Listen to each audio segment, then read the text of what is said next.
Assalamualaikum warahmatullahi wabarakatuh. Masih bersama Gus Afik. Hari ini kita akan edukasi tentang keris, supaya kalian tuh paham bahwa keris adalah salah satu dari senjata yang dimiliki oleh warisan nenek moyang.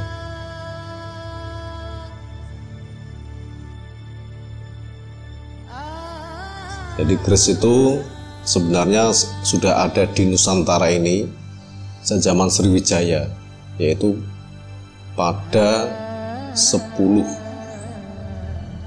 abad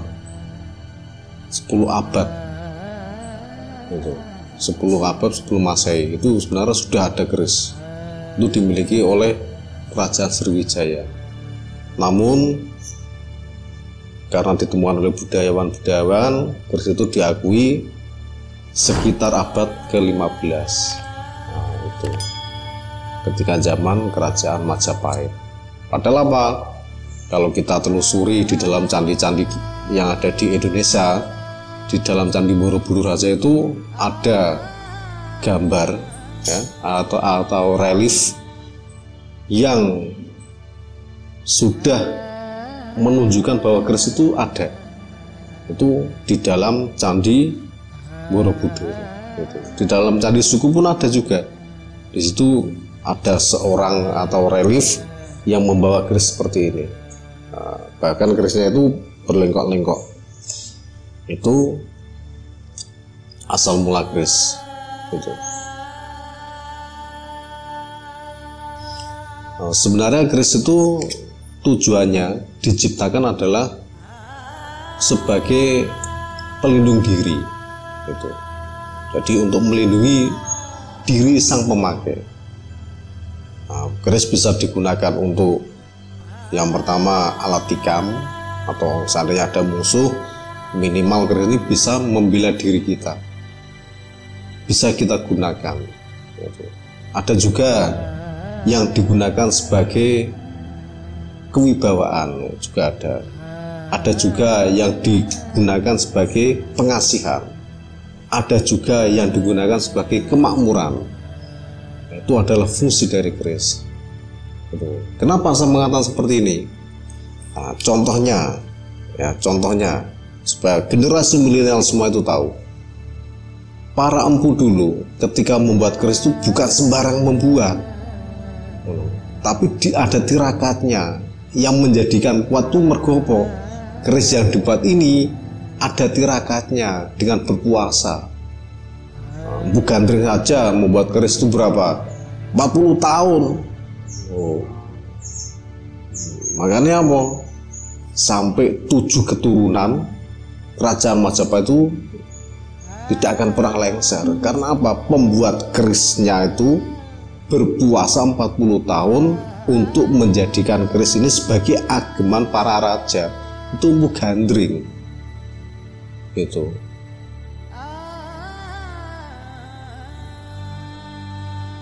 Untuk kesaktiannya, jadi keris itu kalian bawa saja.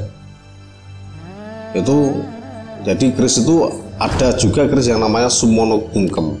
Itu Sumono Bungkem adalah keris yang digunakan seandainya ada rakyatnya itu sing boikot ibaratnya atau demo, nek carane wong saiki ku demo.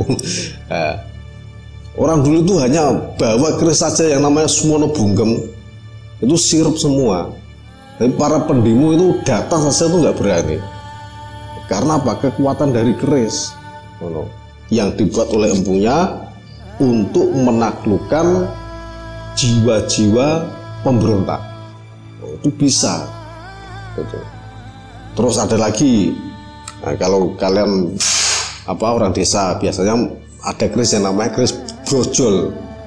Ya, jadi keris brojol itu adalah seandainya istri kalian mau lahiran, orang dulu itu hanya nyabut kerisnya saja, diginikan saja itu anaknya keluar, dicabut seperti ini ya, diginikan saja di tempat itu loh ya, yang mau keluar anak itu loh, itu langsung keluar itu. Nah, itu kekuatan dari keris brojol itu. Nah, itu cara penggunaannya itu seperti itu. Kalau pengasihan itu lain lagi. Kalau pengasihan Nah, kalau pengasihan, nah, tinggal ditaruh di dada sini aja. Nah, kalau dada sini, ya, terus taruh di sini, itu, terus setelah itu pergi, ya, diri kita pergi. Nanti apa? Seandainya yang wanita, ya, tinggal tunjuk saja para jaga-jaga itu aja, itu katuk. Itu kekuatan dari keris yang diciptakan oleh ibunya itu seperti itu. Jadi nggak main-main, ya. Tuh.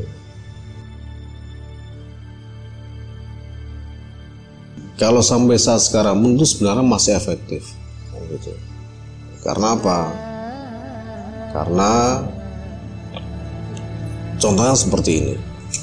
Dulu Indonesia itu adalah negara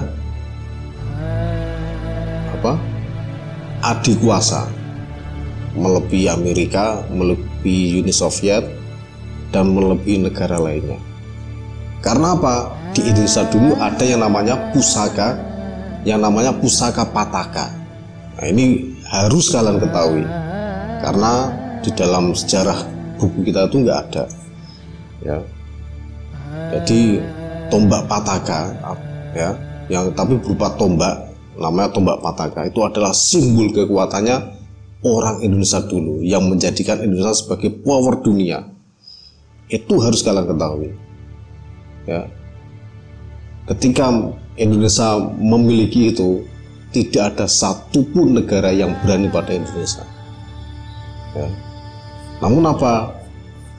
Sampai pada peperangan, ya, perang dunia ke-1, perang dunia kedua, itu para petinggi-petinggi perang itu matinya itu di Indonesia. Oh, hebat ora? Padahal apa? Indonesia aja itu pusakanya hanya apa? Keris, bambu runcing, ya, tapi apa? Bisa memusnahkan sekutu yang mengalahkan Jerman. Oh, itu kalahnya malah di Indonesia, ya, itu. Dulu kan ada yang namanya siapa itu, ketika Bung Tomo itu loh, Gus. Nah, Bung Tomo itu kan pengen mengambil bendera di hotel mana itu, lali ya, udah ya lali. Yang ada di Surabaya itu, ya, ada di Surabaya itu, ya, dia hanya takbirin aja, Allahu Akbar, ya, disobek yang birunya tinggal merah putih, ya, itu mampu membunuh jenderal, ibaratnya sing ora iso dibunuh oleh Jepang, ora iso dibunuh oleh sekutunya Jepang dan yang lainnya. Ternyata matinya di Indonesia. Kalau nggak salah itu Jenderal Malabi atau siapa itu yang mati di Indonesia. Jadi Indonesia itu adalah, jangan diremehkan, meskipun orangnya kecil, tapi kekuatannya itu besar dan luar biasa. Itu paham ya guys? Itu masalahnya itu seperti itu. Nah, dan saya lanjutkan lagi yang tentang Pataka tadi, ya. Kalau sekarang Pataka itu kita temukan di Amerika. Nah, ternyata apa guys? Dari kekuatan Pataka itu bisa menjadikan Amerika sekarang itu mampu menjadi negara adikuasa, karena di situ ada peninggalan kita yang di sana. Itu yang harus kalian ketahui guys. Dan sebaiknya, ya, sebagai generasi muda, ya, tetaplah menghargai sejarah kita. Itu. Jadi tombak Pataka itu adalah tombak yang dimiliki pada masa kerajaan Majapahit dulu. Itu. Dan semua tombak itu sekarang di Amerika. Setelah dibawa ke Amerika, ternyata yang menjadi adik kuasa sekarang adalah Amerika guys. Itu generasi milenial itu harus paham. Itu betapa pentingnya kekuatan spiritual yang ada di Nusantara ini. Sampai segitu, yang seperti saya katakan tadi, ya, Bu Gandring pengen membuat negaranya adil makmur sejahtera dan santosa, membuat keris untuk rajanya saja ya, itu sampai 40 tahun puasa itu. Oke, untuk dulu yang ingin saya sampaikan. Jika masih ada ganjalan-ganjalan tentang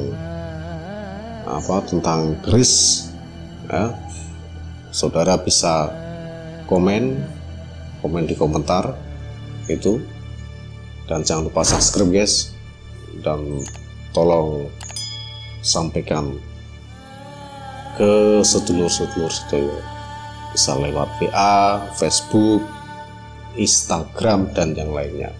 Mungkin itu tambahan dari Gus Afik, semoga bermanfaat untuk Indonesia Raya. Assalamualaikum warahmatullahi wabarakatuh.